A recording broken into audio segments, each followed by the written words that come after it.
For 7 years, Lily Carter lived in absolute silence. Her father, a Renegade's MC president, spent everything trying to fix it. Dozens of specialists, tens of thousands of dollars, zero results. Then, a homeless 11-year-old boy with no medical training walked up to her in a playground, reached toward her throat, and did the impossible.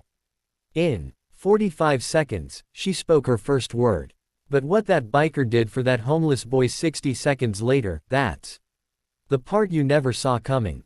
Before we continue, please subscribe to the channel and let us know where you are watching from in the comments. Enjoy the story, Papa. The word didn't come out. It never did. Lily Carter's lips formed the shape carefully, deliberately, the way a painter might trace an outline without ever filling in the color. Her voice was trapped, imprisoned, locked behind some invisible barrier that had existed for as long as anyone could remember. She tried again. Papa. Still. Nothing. Not even a whisper. Not even a breath of sound.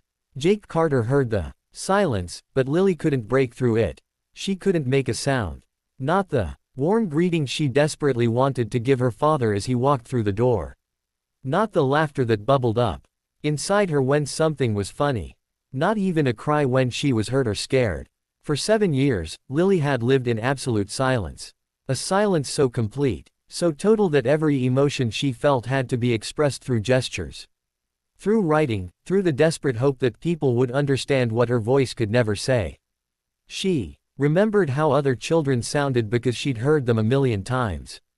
Their laughter echoing across playgrounds, their voices calling out to parents, their ability to simply speak. Taken for granted. But she had never joined them, not once. Jake stood there, in the doorway of their modest Portland home, watching his 7-year-old daughter try to greet him the only way she could. With a smile and a wave in eyes that held all the words she couldn't speak. His jaw tightened, not from anger, not from frustration, but from a pain so deep, so profound that it had carved permanent lines into his weathered face. This was a man who'd survived decades in the Renegades motorcycle club. A man who carried scars from fights, roads, and losses that would have broken most people. Jake Reaper Carter wasn't a man easily shaken, but watching his daughter live in silence, that shook him every single day. Lily tilted her head, slightly the way she always did when trying to communicate something important. Her small fingers moved too. Her throat, touching gently, trying to ease some invisible pressure that had been there for as long as anyone could remember. She winced just barely. But Jake caught it. He caught everything. He'd spent over $50,000 trying to fix this. Speech therapists, Yanti specialists, neurologists, pediatric surgeons with impressive credentials. And even more impressive bills. They'd all taken his money. They'd all run their tests. They'd all offered their theories. Vocal cord paralysis, some said, congenital lingual abnormality. Others suggested psychological mutism, developmental speech disorder, and neurological dysfunction. The medical jargon came fast and clinical, but the answers never did. Every appointment ended the same way, with sympathetic looks, apologies, and another referral to yet another specialist who couldn't help. Lily had learned to communicate through sign language. She'd learned to write notes on a small whiteboard she carried everywhere. She'd learned to exist in a world that moved and spoke and sang around her while she remained locked in silence.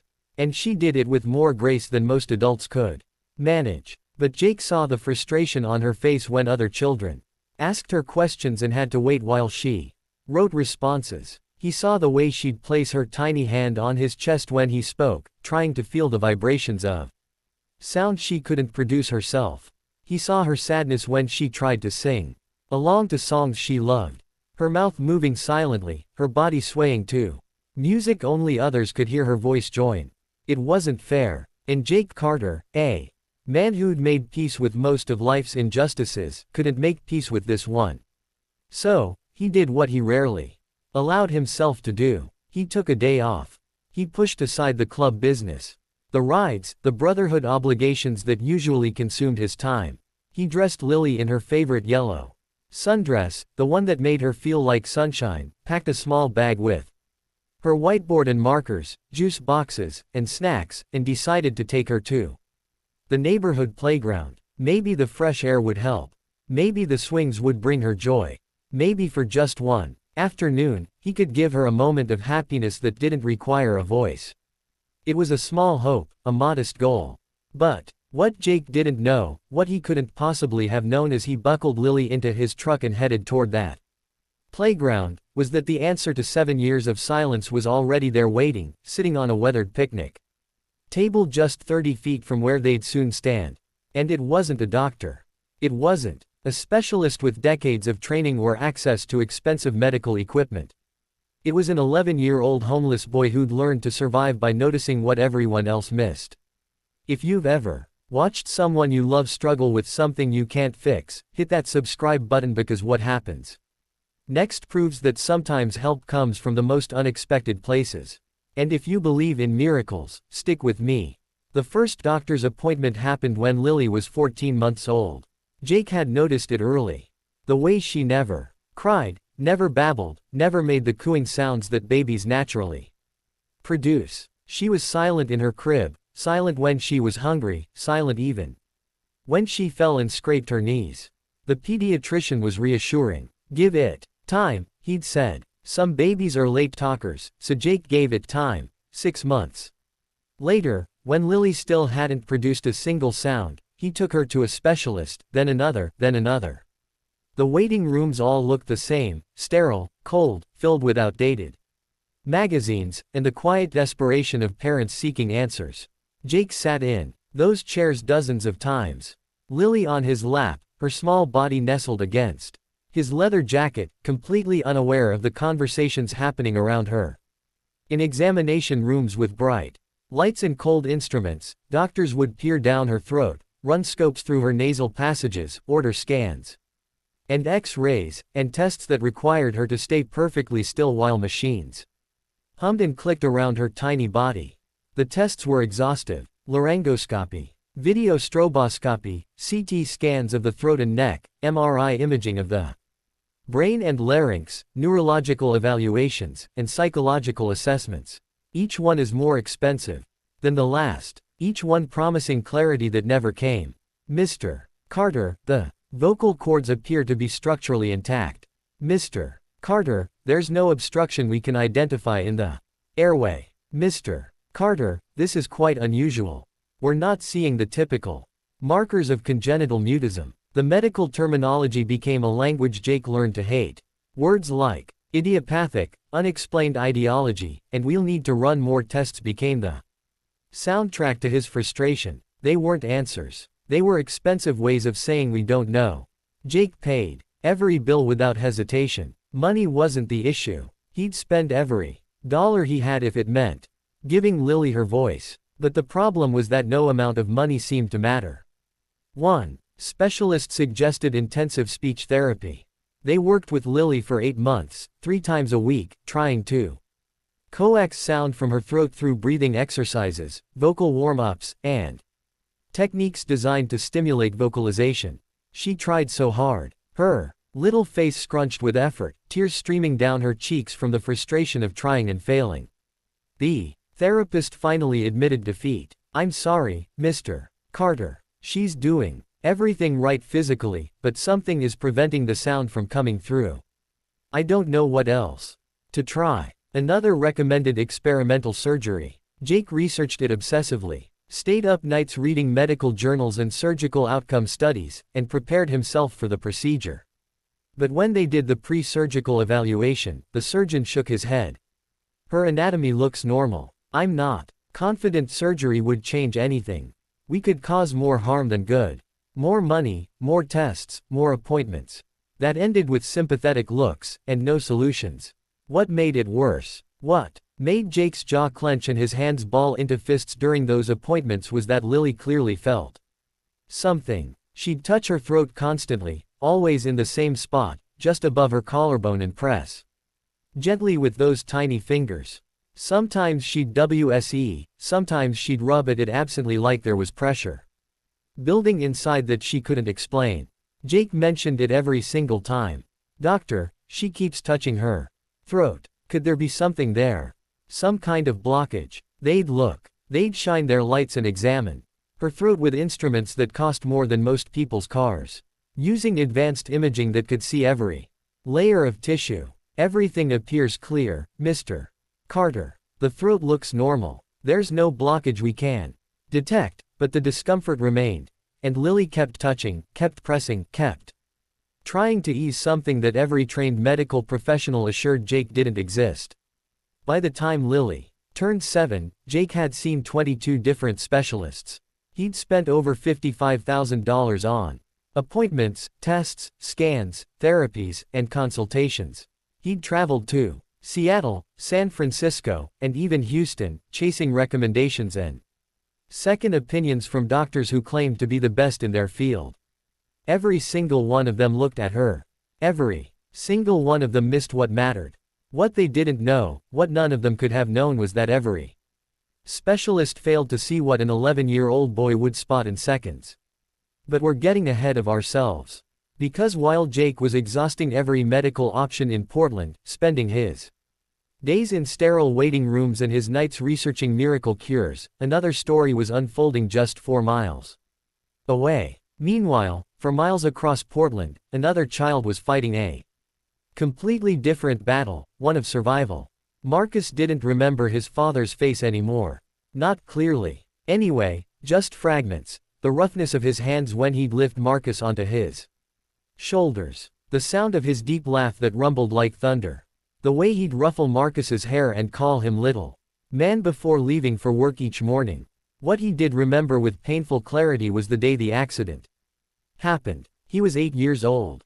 His father was a construction worker 30 floors up on a high-rise project downtown. The scaffolding collapsed. They told him it was instantaneous. They told him his father didn't suffer.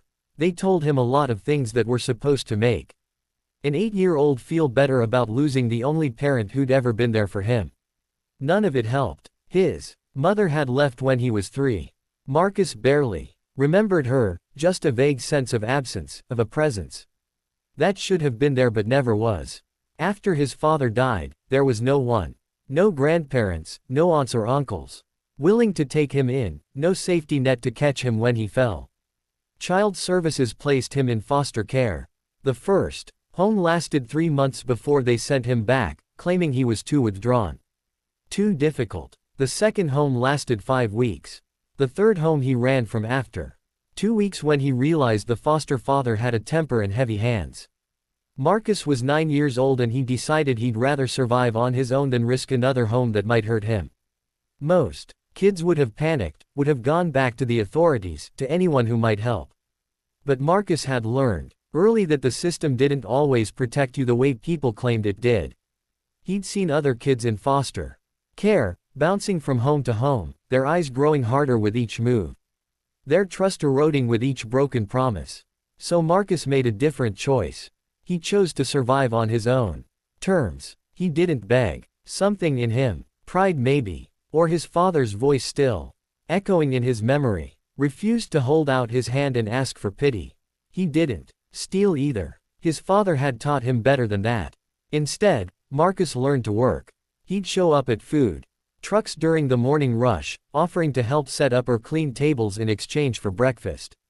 He'd linger near construction sites, not the ones that reminded him of his father's death, but smaller projects, offering to sweep up debris or carry tools, earning a few dollars and sometimes a sandwich.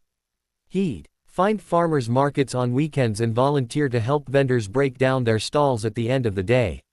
Receiving whatever produce didn't sell. He lived in the margins of life, the spaces between buildings, the alleys behind restaurants, the park shelters that nobody else wanted. He kept himself as clean as possible using public restroom sinks. He wore the same worn jeans and faded hoodies until they were threadbare. And he learned to be invisible. When you're homeless and 11 years old, invisibility is survival. You don't draw attention. You don't make noise. You simply exist quietly, hoping nobody notices you long enough to ask questions you can't answer. But here's what happened. When Marcus became invisible to everyone else, he started seeing things other people missed. Marcus had a gift nobody knew about. A gift born from desperation and observation. He could read discomfort in people's bodies and faces. He'd spent so long being invisible that he'd learned to see what others missed. The way an elderly woman would unconsciously massage her jaw indicates tooth pain. The way a restaurant worker would favor one leg, limping slightly from an untreated injury. The subtle way someone would tilt their head and pull at their ear, indicating an infection. Marcus saw suffering because he knew it intimately. 8 months earlier, behind a coffee shop on Morrison Street, he noticed a young woman sitting on the curb, her hand pressed to her throat, swallowing repeatedly with obvious discomfort. Marcus had approached carefully, the way he always did, and asked if she was okay. "Something stuck," she'd muttered. Her voice feels like a pill lodged in there. "Been driving me crazy all morning." Marcus had seen similar things before. His father had once helped a coworker who'd had a fishbone stuck in his throat, using careful pressure and positioning to help dislodge it. Marcus talked the woman through some techniques, encouraged her to try different swallowing patterns, and suggested she tilt her head at certain angles. After 10 minutes of patient guidance, whatever had been stuck finally moved, and the relief on her face was immediate. "Kid," she'd said, touching her throat with wonder. "That's been bothering me for 6 hours. How did you know what to do?" Marcus had just shrugged, uncomfortable with the attention. But he never forgot that moment, the realization that sometimes the solution to suffering was simple. If only someone took the time to really look. If you can't stand how children like Marcus are forgotten by society, comment "Every child deserves a home" down below. Let's remind ourselves what matters. And that memory, that one random act of helping behind a coffee shop, was about to save a little girl's world.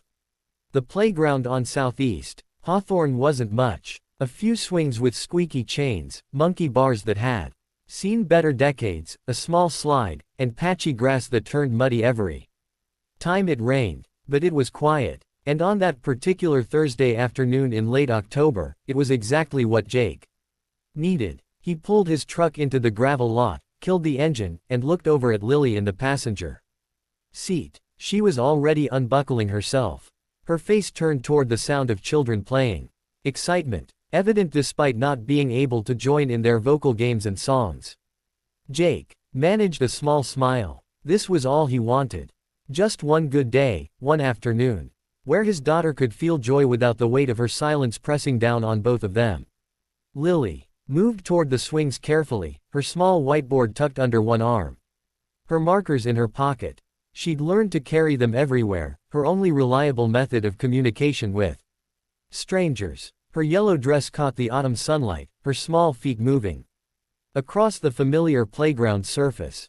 Jake followed close behind, ready to help her if needed, his boots heavy on the ground, his mind still turning over the latest failed appointment from 4 days earlier. He was tired, not physically, but tired in the way that comes from years of trying and failing. Tired of hope that led nowhere. 30 feet away, sitting on a weathered picnic table near the basketball court, Marcus watched them arrive. He'd been there for about 2 hours in his usual spot when he needed a place to rest during the day. The playground was safe. Families came and went. Nobody paid attention to a quiet kid on a table. As long as he didn't cause trouble, didn't approach anyone, didn't draw attention, he could sit there for hours without anyone asking questions. Marcus had learned to occupy himself by observing, watching. People became both entertainment and education. He'd study how families interacted, how parents responded to their children, how people moved through the world with the casual confidence that came from having a home to return to. He noticed everything. So when Lily walked past him toward the swings, Marcus noticed immediately. The way she moved was normal enough, but something was off. The other children were laughing, calling out to each other, making the natural noise that kids make when they play. But this girl was silent, completely silent. She smiled, she gestured, but no sound came from her. Marcus sat up straighter. Lily reached the swings with her father's help. He pushed her gently from behind. She smiled, tilting her head back toward the sunlight. Her mouth opened in what should have been laughter, but no sound emerged. And every few seconds, her hand would drift to her throat, pressing gently just above her collarbone, trying to ease something nobody else seemed to notice. Marcus's eyes narrowed. He leaned forward on the table, watching more carefully now. The angle of Lily's head, the way the afternoon sun illuminated her neck. And that's when Marcus saw it, just barely visible at the hollow of her throat, something that shouldn't be there. A tiny protrusion. So subtle it was almost invisible unless you knew what to look for and caught it in just the right light. Marcus's breath caught in his throat. He knew exactly what that was. Some kind of growth or cyst pressing against her larynx, probably there since birth, slowly expanding over the years. Not inside, where doctors would scan, but right there beneath the surface, so small and positioned perfectly to press against the vocal cords, preventing any sound from being produced. Marcus's heart started pounding. His hands gripped the edge of the picnic table until his knuckles turned white. He could help her. He knew he could. It would take maybe a minute, maybe less. One careful assessment, one simple technique to dislodge or shift whatever was pressing on her voice box. And that little girl could speak for the first time in who knows how long. But Marcus also knew what would happen if he approached her. He'd spent 2 years learning to be invisible precisely because approaching people, especially children, when you looked like he did was dangerous. The father was right there. A big man, intimidating, wearing a leather vest with patches that marked him as part of a motorcycle club. The kind of man who wouldn't hesitate to protect his daughter from a strange, dirty kid with worn-out clothes and no shoes. If Marcus approached her, the man might grab him, might hurt him, might call the police, and then what? Back into the system. Questions he couldn't answer. The end of his freedom. But if he didn't approach her, that little girl would stay silent forever when the solution was right there, when he could help in seconds.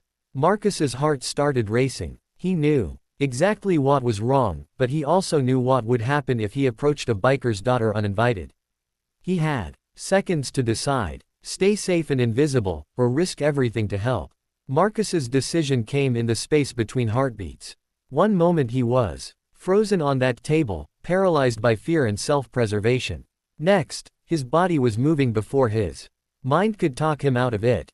He jumped down, his bare feet hitting the dusty ground with purpose. Lily had stepped off the swing and was moving toward the slide, her hand trailing along the metal bars, her whiteboard tucked under her arm. She was maybe 20 feet away from Marcus now, moving in that careful way children do when they're aware their parent is watching. Marcus started walking toward her. His heart hammered so violently in his chest that he thought it might crack his ribs. Every survival instinct he had honed over 2 years of living on the streets screamed at him to stop, to sit back down, to stay invisible. But he kept walking. Lily sensed someone approaching, the sound of footsteps on gravel. She turned toward the sound, her eyes curious but not afraid, her hand automatically moving to her whiteboard in case she needed to communicate. Jake saw it, too. The reaction was immediate and primal. Jake's body shifted between Marcus and Lily before conscious thought even registered. His hand came up, palm out. A barrier of flesh and authority. "Hey." Jake's voice cut through the afternoon air like a blade. "Back up, kid." Marcus stopped immediately. His hands raised slightly to show he meant no harm, but he didn't back away. His eyes were locked on Lily, specifically on her throat, and the urgency in his face was unmistakable. "I'm sorry," Marcus said quickly, his voice higher than he wanted it to be, cracking slightly with nervousness. "I'm sorry, but please, I need to." "I said, back up, kid." Jake's tone left no room for negotiation. He was a full head taller than Marcus, broader, harder, a man who'd spent decades making people listen when he spoke. But Marcus shook his head, the movement quick and desperate. "Please," he repeated. And this time, there was something in his voice that made Jake hesitate. Not fear, not manipulation. Just raw genuine concern. "Something's wrong with her throat. I can see it. I think I can help her speak." Jake's jaw tightened. This was Portland. Homeless kids approached people all the time with stories, with angles, with reasons why you should give them money or attention. Or trust. Jake had heard them all. He developed a thick skin against sob stories and manipulation. But this kid wasn't asking for money, wasn't even looking at Jake. His entire focus was on Lily. And the expression on his face was one Jake recognized because he'd seen it in the mirror for 7 years. Desperation to help someone who was suffering. Jake's hand shot out and grabbed Marcus's wrist. Not violently, but firmly. A warning and a restraint all at once. "You've got 10 seconds to explain yourself," Jake said quietly. The kind of quiet that was more threatening than shouting. Marcus looked up at him. Those sharp eyes, eyes that had seemed too much for an 11-year-old meeting Jake. Without flinching, "There's something on her throat," Marcus said, speaking fast. But clearly a growth or a cyst pressing against her voice box. "I can see it when the light hits right. It's preventing her from making sound. That's why she keeps touching it. That's why she can't speak. I've helped with this kind of thing before. I know what to do. Please just let me try. If you're holding your breath right now, you're not alone. Hit that like button if you want to see this boy prove everyone wrong." Jake stared at him. His grip on Marcus's wrist didn't loosen, but something shifted in his expression. Doubt maybe, or desperate hope, wearing the disguise of skepticism. Lily stood there between them, unaware of the tension. Her hand once again drifting to her throat. Pressing gently, unconsciously confirming what the boy had just said. Jake made his decision. He didn't release Marcus's wrist. Not yet, but he stepped aside just enough to give the boy a narrow path to his daughter. What happened in the next 60 seconds would either end in a homeless boy getting hurt or a miracle no one saw coming. Marcus moved slowly, deliberately, every motion telegraphed and careful as if approaching a frightened animal. Lily sensed him getting closer, turned to face him, her head tilted in that questioning way, her whiteboard raised slightly in case she needed to write something. "Hi," Marcus said softly, his voice gentle. "I'm Marcus. I think I can help you talk. Is it okay if I look at your throat?" Lily's eyes widened. She glanced at her father, seeking permission. Jake's grip on Marcus's wrist tightened for just a moment. A final warning, then loosened slightly. Not a release, just enough slack for Marcus to move. Lily nodded slowly, her expression a mixture of hope and confusion. Marcus knelt down, bringing himself to Lily's eye level. He smiled at her, trying to project calm despite his racing heart. "This might feel a little strange, but I promise I won't hurt you. I just need to gently touch your neck, okay?" Lily nodded again, her small hands clutching her whiteboard too. Her chest like a shield. Marcus's right hand came up slowly, fingers extended. Jake stood over them both, his body coiled tight as a spring, his hand still wrapped around Marcus's wrist. One wrong move, one indication that this kid meant harm. One sound of distress from Lily and Jake would pull him away so fast the boy would leave the ground, but Marcus's fingers were steady. He tilted Lily's chin up just slightly, angling it to catch the afternoon sunlight. And there it was, the subtle protrusion visible. Now that he was close enough and the light hit it perfectly. A small cyst, maybe the size of a marble, was positioned right over her larynx, pressing against the delicate structures that produce sound. Marcus's fingers moved to the spot, gentle as a whisper. "This might feel weird," he murmured to Lily. "But stay really still for me, okay?"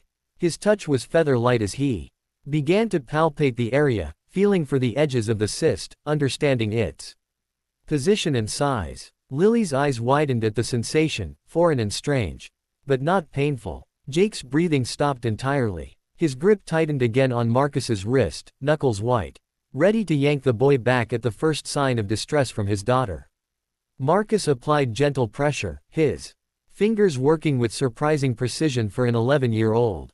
He was using a technique he'd seen his father's friend demonstrate once, a manual manipulation to shift subcutaneous cysts away from sensitive areas. His father had called it the construction workers' physical therapy because they couldn't always afford real doctors. Marcus pressed slightly to the left then down, feeling for the path of least resistance. The cyst was mobile, not deeply embedded, which meant it could potentially be shifted away from the vocal cords. Lily's breath hitched slightly, not from pain, but from the strange pressure. Seconds stretched into eternity. The cyst resisted at first, held in place by years of surrounding tissue. Marcus adjusted his angle slightly, his young face a mask of concentration. His bottom lip caught between his teeth. And then it moved, just slightly, a millimeter at a time. The small cyst began to shift under Marcus's careful manipulation. It was sliding to the side away from the larynx, moving into a position where it would no longer press against the structures that created sound. Marcus held his pressure steady, making sure it stayed in its new position, not wanting it to slide back. Jake felt his daughter's body tense under the boy's hands. Saw her eyes go wide, saw her lips part slightly. Try to say something, Marcus whispered, his voice barely audible. Just try. Lily stood completely still, her eyes confused, not understanding what had just happened. Her throat felt different. Less pressure, less weight, less of the constant discomfort she'd carried for so long. She'd forgotten what normal felt like. Her lips parted, her breath came shallow, and then something miraculous happened. Air moved from her lungs, through her throat, past vocal cords that were suddenly free to vibrate and out into the world as sound. The word was barely a whisper, hoarse and uncertain and rough from 7 years of disuse. But it was sound. It was a voice. It was a speech. Lily's entire body went rigid. Her eyes flew wide with shock. Her hands shooting to her throat, as if to confirm the vibration she just felt. Papa, this time louder, clearer. The words shaped with intention and emerging into the air like a bird taking flight for the first time. Jake's knees buckled. Actually buckled. The toughest man in Oregon felt his legs give out beneath him. Felt the world tilt sideways like he'd been hit with something he couldn't fight back against. He released Marcus's wrist, forgot he was even holding it, and dropped to his knees in front of Lily. His hands reached for her face, needing to see her, needing to confirm this was real. Lily's hands were still at her throat, her fingers trembling against the skin, feeling the vibrations of her own voice for the first time in her conscious memory. Papa, she said. Again, and this time, tears started streaming down her face, hot and fast. And unstoppable. Papa, I can talk. I can hear myself. Papa, I'm talking. Her voice rose with each word, climbing from whisper to speaking volume, as if she needed to test the full range of this new ability. And Jake, this hardened man, who'd spent decades building walls around his emotions, felt every single one of those walls crumble into dust. Tears poured down his face. Not quiet tears, not dignified ones, but the kind that come from somewhere deep in the chest, from a place that holds 7 years of helplessness and frustration. And watching your child struggle with something you couldn't fix, no matter how hard you tried. He pulled Lily into his arms and held her so tight it probably hurt. But she didn't complain. She was too busy talking, testing her new voice, saying every word she'd never been able to say before. Papa, Papa, Papa, she repeated as if the word was the most precious thing in the world. I love you, Papa. Can you hear me? I'm talking. Jake couldn't speak. His throat had closed completely. All he could do was nod and hold her and cry in a way he hadn't cried since his own father's funeral. And then he remembered Marcus. Jake looked up, his vision blurred with tears, and found the boy standing a few feet away. Marcus had backed up after the manipulation, giving them space, his bare feet shifting nervously on the dusty ground. His face carried an expression Jake had seen before on the faces of first responders after they'd saved someone's life. The look of someone who'd just done something impossible and couldn't quite process it themselves. 7 years, over $50,000, 22 specialists with impressive degrees, and expensive equipment, and access to the latest medical technology. And a barefoot 11-year-old boy did what none of them could. Jake stood slowly, still holding Lily against his chest with one arm. She was still talking, testing words, saying, I can talk. I can talk. Over and over like a mantra. Jake looked at Marcus, really looked at him, seeing not just a homeless kid, but someone who just fundamentally altered the course of his daughter's entire life. When Jake finally spoke, his voice shook in a way none of his brothers had ever heard. Not from anger, not from intimidation, but from gratitude so profound it changed the texture of every word. Kid, Jake breathed, barely getting the word out. You just gave my little girl her voice. Marcus shrugged slightly, almost apologetically, his eyes dropping to the ground. I just wanted to help, he said quietly. If you believe this boy deserves everything after what he just did, comment Marcus is a hero. If you think kids like him should never be homeless, share this story. Make some noise for the invisible children. Jake wiped his face with the back of his hand, smearing tears across weathered skin. And in that moment, looking at this skinny, barefoot boy who'd given him a miracle, Jake made a decision that would change 3 lives forever. Jake didn't think. There was no internal debate, no weighing of options or consideration of consequences. Some decisions bypass the mind entirely and come straight from somewhere deeper, from the gut, from the heart, from whatever part of a person recognizes truth when it stands in front of them. This was one of those decisions. Jake looked at Marcus, this child who'd spent 2 years surviving alone, who'd approached a stranger's daughter despite every instinct telling him to stay invisible, who'd risked everything to help someone he didn't know, and saw something he recognized. He saw someone worth protecting. Jake's hands moved to his shoulders, fingers finding the worn leather of his Renegade's MC vest. The cut, as they called it, was the sacred garment that represented everything he was, everything he had earned over decades of loyalty and brotherhood. It was warm from the Oregon sun, heavy with the weight of patches and pins and memories stitched into every inch of leather. He lifted it off. The movement was slow, deliberate, ceremonial, like removing armor to place it on another's shoulders. Marcus watched with wide eyes, not understanding what was happening, his body tensing as if preparing to run. Jake stepped forward, closing the distance between them in 2 strides. And then he draped the vest over Marcus's small shoulders. The leather swallowed the boy. It hung past his waist, the armholes gaping, the bottom hem nearly reaching his knees. Marcus stood there frozen, his thin frame barely filling a quarter of the space that Jake's broad shoulders had occupied moments before. But the weight of it, the actual physical weight of leather and history and belonging, settled onto Marcus's shoulders like an anchor, like something solid in a world that had been weightless and uncertain for too long. "You're not alone anymore," Jake said, his voice rough but steady now, each word carefully placed like stones building a foundation. "You stay with us now." Marcus's lips parted, but no sound came out. His eyes went glassy with tears. He was trying desperately not to shed. His hands came up slowly, fingers touching the leather, as if it might disappear if he moved too quickly.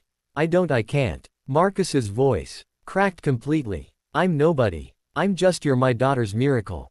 Jake interrupted, his tone leaving no room for argument. "That makes you family, and family doesn't sleep on park benches. Family doesn't go hungry. Family doesn't survive. Family lives. You understand me?" Marcus nodded, though his face suggested he didn't quite believe what was happening. Kids who'd been abandoned learned not to trust good things. Learned that kindness usually came with conditions, with expectations, with expiration dates. But there was something in Jake's eyes, something unshakable and absolute that cut through Marcus's defenses like a blade through paper. Lily pulled away from her father.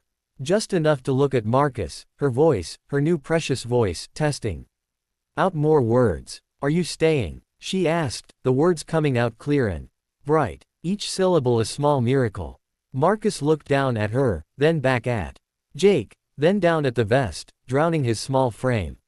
"I'm staying," he whispered. And saying it out loud made it feel real in a way nothing had felt real in 2 years. Jake placed his hand on top of Marcus's head, the gesture somewhere between a blessing and a claim. This boy was his now, his responsibility, his family. "We'll get you cleaned up," Jake said. His mind already moving through logistics, through what Marcus would need. Food, clothes, a bed, school enrollment, medical care, everything a child should have had all along. Get you fed. Get you home. Home. Marcus had forgotten what that word meant. But Jake wasn't the only one who'd have a say in Marcus's future. When the rest of the Brotherhood heard what happened, something unprecedented occurred. Word traveled fast in the Renegade's MC. Jake made one phone call from the playground, just one, to his vice president, a man named Axel, who'd ridden beside him for 12 years. Jake's voice was still shaking when he explained what had happened, what Marcus had done, what he'd decided. Bring everyone to the clubhouse, Jake said. I need the brothers to meet someone. Within an hour, motorcycles began rolling into the parking lot of the Renegades MC Clubhouse on the southeast side of Portland. The rumble of engines announced each arrival. Deep throaty roars that vibrated through the walls and rattled the windows. One bike, then 3, then 5, then a dozen. Men climbed off their machines, pulling helmets free. Their leather cuts bearing the same patches that Jake wore. These were men society had labeled as dangerous, as outlaws, as people to be feared and avoided. And they were all gathering to meet an 11-year-old homeless boy. Marcus stood in the corner of the clubhouse common room, still wearing Jake's oversized vest, trying to make himself as small and invisible as possible. Lily sat beside him on a worn leather couch, her hand clasped in his, refusing to let go. She kept talking, testing her voice, saying his name over and over. Marcus. Marcus. Your name is Marcus. I can say your name. The bikers filed in their boots heavy on concrete floors. Massive. Men with scarred knuckles and weathered faces. Men who'd seen violence and survived it. Men who trusted no one outside their brotherhood. They looked at Marcus with expressions that made the boy's stomach clench with fear. But then Jake told them the story. He stood in the center of the room, Lily on his hip now, and explained everything. The 7 years of silence, the failed doctors, the playground, Marcus's observation, the manipulation, Lily's first words. This kid, Jake said, his voice carrying the weight of absolute conviction, gave my daughter something I couldn't buy. Something specialists with fancy degrees couldn't provide. He gave her a voice. The room fell silent. One of the older bikers, a man called Gunnar, whose real name was lost to decades of road life, stepped forward. His face was a road map of scars and sun damage, his eyes sharp beneath heavy brows. He looked Marcus up and down, taking in the bare feet, the dirty clothes, the fear barely hidden behind defensive eyes. How old are you, kid? Gunnar asked, his voice growly from decades of cigarettes and shouting over engine noise. 1, Marcus answered quietly, his voice almost disappearing into the ambient sounds of the room. Gunnar nodded slowly. Then he looked at Jake. He got people. Family somewhere. No, Jake said simply. He's been surviving on his own for 2 years. Something shifted in the room. The atmosphere changed in an almost tangible way. These men who rarely trusted outsiders, who'd been rejected by society themselves, who'd built their own family precisely because the world had pushed them out, didn't see Marcus as charity. They saw themselves in him. Every single one of them had a story.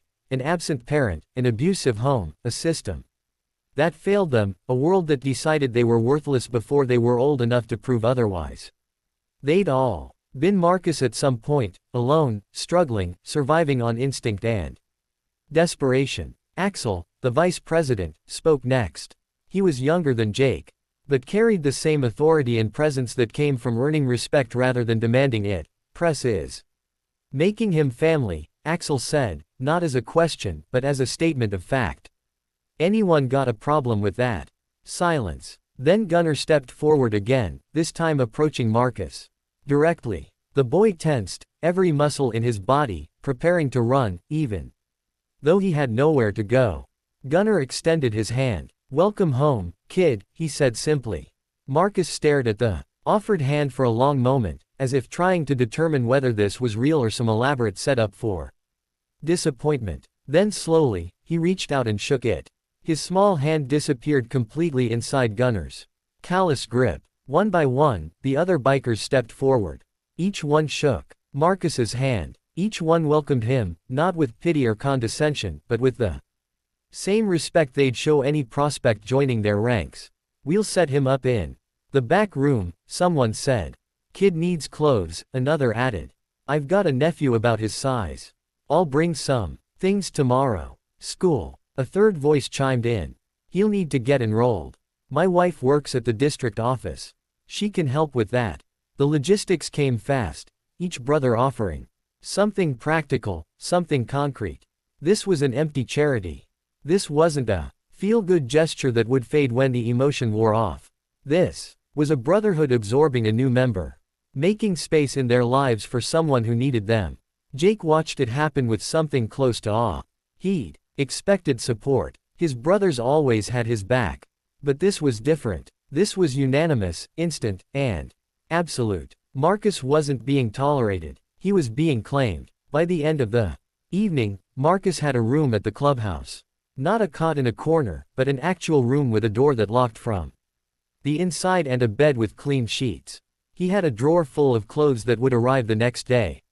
He had a list of brothers who volunteered to help him with homework, teach him to ride safely when he was old enough, show him how to fix engines and change oil, and survive with dignity.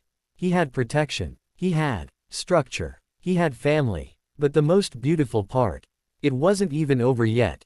Because Lily had one more gift to give Marcus. And it happened every single night. On his first night in the clubhouse, he didn't sleep. He lay in that bed with clean sheets and a pillow that didn't smell like mildew or rain, staring at the ceiling, waiting for the other shoe to drop, waiting for someone to burst through the door and tell him it was all a mistake, that he didn't belong, that he needed to leave. But morning came and no one told him to go. Jake knocked on his door at 7 a.m., carrying a plate of eggs and toast that one of the brothers had cooked in the clubhouse kitchen. Marcus ate slowly, still not quite trusting that the food wouldn't be taken away, that this wasn't temporary. "You'll need boots," Jake said, watching Marcus eat. "Can't have you walking around barefoot anymore. We'll get you sorted today." And that's exactly what happened. By noon, Marcus had boots, real ones, with thick soles and laces that actually stayed tied. He had jeans that fit, t-shirts that didn't.